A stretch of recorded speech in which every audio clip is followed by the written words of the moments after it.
the Lord visited Sarah as he had said, and the Lord did for Sarah as he had spoken. For Sarah conceived and bore Abraham a son in his old age, at the set time of which God had spoken to him. And Abraham called the name of his son who was born to him, whom Sarah bore to him, Isaac. Then Abraham circumcised his son Isaac when he was 8 days old, as God had commanded him. Now Abraham was 100 years old when his son Isaac was born to him. God has made me laugh, and all who hear will laugh with me.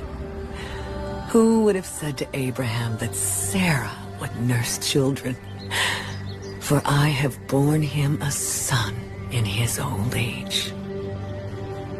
So the child grew and was weaned, and Abraham made a great feast on the same day that Isaac was weaned. And Sarah saw the son of Hagar, the Egyptian, whom she had borne to Abraham, scoffing. Therefore she said to Abraham, Cast out this bondwoman and her son, for the son of this bondwoman shall not be heir with my son, namely with Isaac.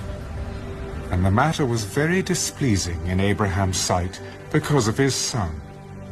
But God said to Abraham, Do not let it be displeasing in your sight because of the lad or because of your bondwoman. Whatever Sarah has said to you, listen to her voice. For in Isaac your seed shall be called. Yet I will also make a nation of the son of the bondwoman, because he is your seed. So Abraham rose early in the morning and took bread and a skin of water, and putting it on her shoulder, he gave it and the boy to Hagar, and sent her away. Then she departed and wandered in the wilderness of Beersheba, and the water in the skin was used up, and she placed the boy under one of the shrubs.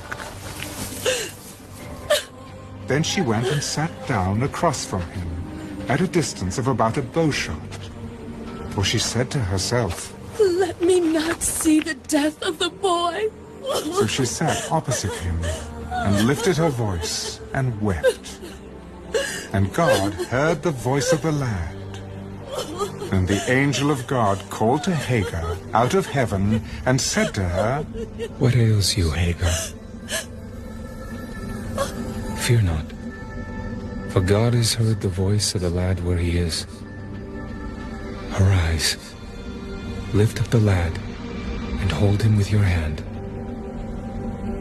For I will make him a great nation. Then God opened her eyes, and she saw a well of water. And she went and filled the skin with water, and gave the lad a drink. So God was with the lad, and he grew and dwelt in the wilderness, and became an archer. He dwelt in the wilderness of Paran, and his mother took a wife for him from the land of Egypt.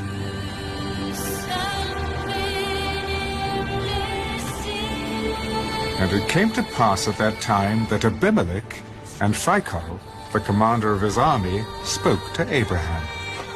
God is with you in all that you do.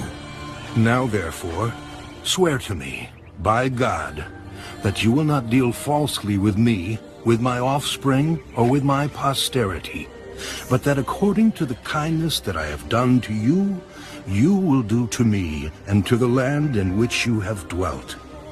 I will swear. Then Abraham rebuked Abimelech, because of a well of water which Abimelech's servants had seized. I do not know who has done this thing.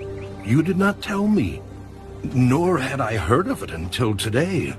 So Abraham took sheep and oxen and gave them to Abimelech, and the two of them made a covenant. And Abraham set 7 ewe lambs of the flock by themselves. Then Abimelech asked Abraham, What is the meaning of these 7 ewe lambs which you have set by themselves? You will take these 7 ewe lambs from my hand, that they may be my witness that I have dug this well. Therefore he called that place Beersheba, because the 2 of them swore an oath there. Thus they made a covenant at Beersheba. So Abimelech rose with Phicol, the commander of his army, and they returned to the land of the Philistines. Then Abraham planted a tamarisk tree in Beersheba, and there called on the name of the Lord, the everlasting God. And Abraham stayed in the land of the Philistines many days.